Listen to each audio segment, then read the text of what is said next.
రేపే చంద్రగ్రహణం అండి. అనగా 3 మార్చి 2026 మంగళవారము నాడు వచ్చింది.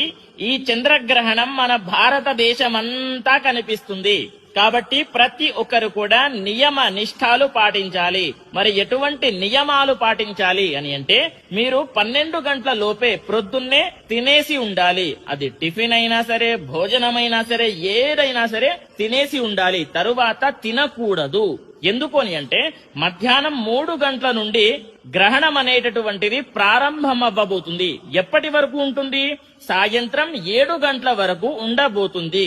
కానీ మన భారతదేశంలో మాత్రం ఎప్పుడు కనిపిస్తుంది అని అంటే, 6 గంటల నుండి, సాయంత్రం 6 గంటల నుండి 7 గంటల వరకు ఈ యొక్క వ్యవధిలోనే ఉంటుంది. 1 గంట సేపు మాత్రమే మన భారతదేశంలో కనిపిస్తుంది. ఇంకొకటి ఏంటి అని అంటే, మీరు తినేటటువంటి పదార్థాలు ఉంటాయి కదా, అది పాలైనా సరే, పచ్చడైనా సరే, ఎటువంటి తినేటటువంటి పదార్థాలైనా సరే దాంట్లో గడ్డి, తులసి ఆకులు, దర్భ ఏదైనా సరే వేసుకొని పెట్టుకోండి. చివరికి మనము ఎప్పుడు తినాలి అని అంటే, సాయంత్రం 7 గంటల తర్వాత గ్రహణం విడిపోతుంది కదా, అప్పుడు స్నానం చేసుకొని ఇల్లంతా కూడా పసుపు నీళ్లతో చిలకరించి ప్రోక్షణ చేసి అప్పుడు తినాలి అనేటటువంటిది అందరికీ తెలియజేయండి. స్వస్తి, సర్వే జనాః సుఖినో